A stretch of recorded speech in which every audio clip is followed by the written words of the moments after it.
Welcome back, everyone, to the Baseball Plays YouTube channel. Today is Friday.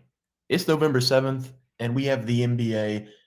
I told you I was going to wait a little bit. Obviously, the first day didn't go well with the Lakers, and then the Lakers decided to just be like, hey, we're the Lakers. We're just going to win every game from here on out. So I told you I didn't want to talk about the NBA until a couple weeks in because I wanted to see some teams, wanted to see how they gel together, wanted to see the chemistry, and to me, as a non-Lakers fan and as someone who is basically forced to watch the Lakers because they're always on primetime, they're better without LeBron James. I'll say it with my chest. They just work better without LeBron James. Now, it's not saying LeBron James is a bad player. He's obviously the greatest player to ever play basketball. Stats-wise, I know Michael has more championships, but I think we'd be kidding ourselves if we didn't say LeBron James was the best player all time in NBA history. With that being said, Luka, Ayton, Reeves, these guys play better without LeBron James on the floor. Other teams that I've been looking at, Brooklyn, I'm a little bit upset because Cam Thomas is on the IL. I really thought this was going to be the key. Whenever Cam Thomas broke out a couple years ago for those big point games and then he got benched, I thought he was in the doghouse or something. Turns out he just might not be a very good teammate and he shoots too much, but I still am a believer in Cam Thomas. The Thunder lose their first game last night. They look like a wagon once again. The team I'm looking at, Charlotte, the Hornets. Very, very, very, very, very bright future for the Hornets. If they keep LaMelo Ball, if he stays healthy, you have Concanapple, who looks like a superstar, who just got drafted out of Duke. He looks great. They trade for Colin Sexton. They already had Bridges, and they have who's their big man? Cockburner from Creighton. So, things are looking up for the Hornets. Not the greatest start for the Hornets. Multiple injuries. LaMelo Ball is on the IL, or technically he's just out with an ankle injury. But Charlotte is a team that I'm looking at this season. Maybe buy some stock in them for the next couple of years. Chicago has looked very good. Not entirely sure how. It's just the Josh Giddey train, basically dropping triple doubles every game. Team that I haven't been impressed with, the Mavericks. Cooper Flag hasn't been playing well. We'll see what the Mavericks do, but maybe Cooper Flag just needs a little bit of time. Other teams, I'm just looking down the list here. Lakers have been good. Memphis has been I just don't understand this Memphis team. They have all the pieces. John Morant, I don't know what he's doing. Milwaukee hasn't been great. Minnesota has been okay. Pelicans are giving up. This feels like a Pelicans team who's just gonna they've got some good players, but it feels like a tank season for them.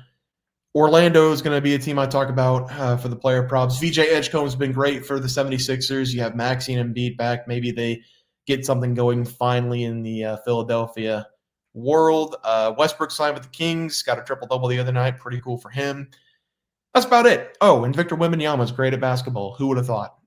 Every single night that the Spurs play, I get about 17 notifications from ESPN about Victor Wembanyama slamming, Victor Wembanyama blocking, Victor Wembanyama running, Victor Wembanyama jumping. I understand he's good. I don't need you to tell me 15 times a night of all of his highlights. I'm good on it. I get it. He's a freak.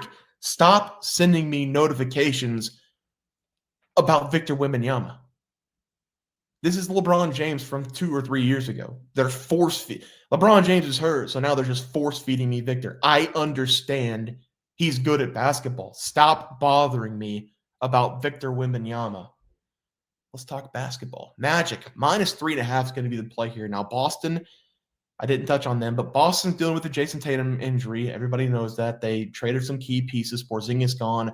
Holiday gone. So Porzingis had, what did they say that he had? Potts, maybe? Was it Potts that he had in the playoffs the other? I think it was Potts. Speculations for different diseases that I'm not going to talk about, but I think the official diagnosis was Potts for Kristaps Porzingis. But it's going to be Derek White trying to hold down the fort. It's going to be Jaylen Brown trying to hold down the fort. It's going to be Peyton Pritchard.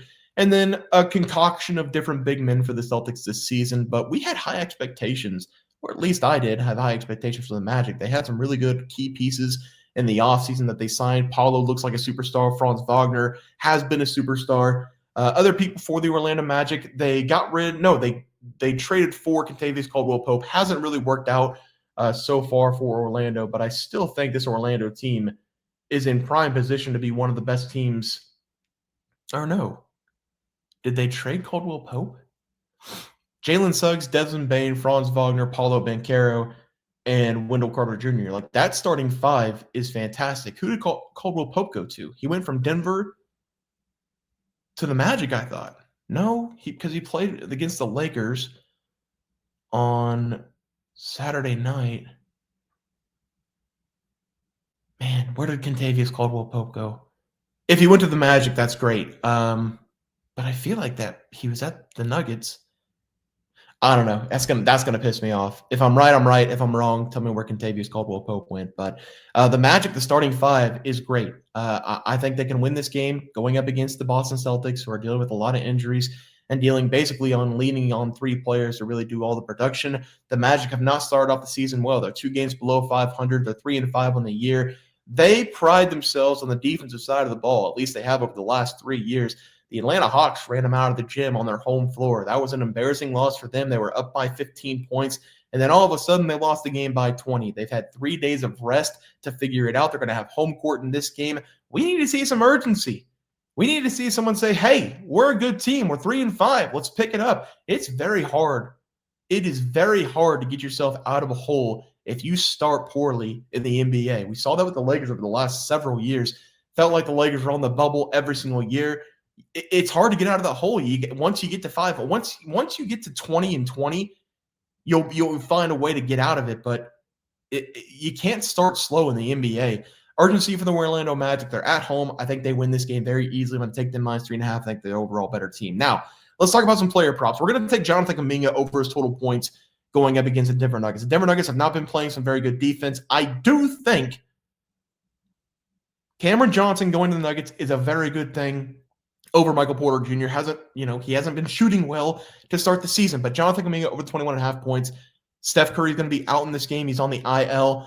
Jimmy Butler was banged up. Draymond Green was banged up. I think both those guys are going to play, but 21.5 does not feel like a lot for a guy who's going to be asked to do the bulk of the scoring in this game for the Golden State Warriors. Going to take him over the 21.5 points there. And then Con Kneppel. Unbelievable for Con Kneppel. Now, LaMelo Ball's been hurt the last couple of games, but just look at the numbers for Con Kneppel in the season. 14.8 points per game, shooting 45.7%, 41% from 3, 5.8 rebounds, 2.3 assists. The man is addicted to scoring, and that's what I love to see out of Con Kneppel. We do not have points out yet for this game going up against Miami. He's coming off a 20-point game and a 24-point game going up against the Pelicans and the Jazz. And look at the volume shooting. You know I love volume shooting. 16 shots, 17 shots, 9 and 10 shots from deep over the last 2 games. They're getting him the ball. He's firing away. He is confident. He is scoring. I love, love, love this young Hornets team. Give me the Con Kneppel over total points as the final play of the day. Guys, going to do it for the NBA picks and props for Friday, November 7th slate of games. If you guys enjoyed the content, please sure to drop a like this video. Thanks for watching.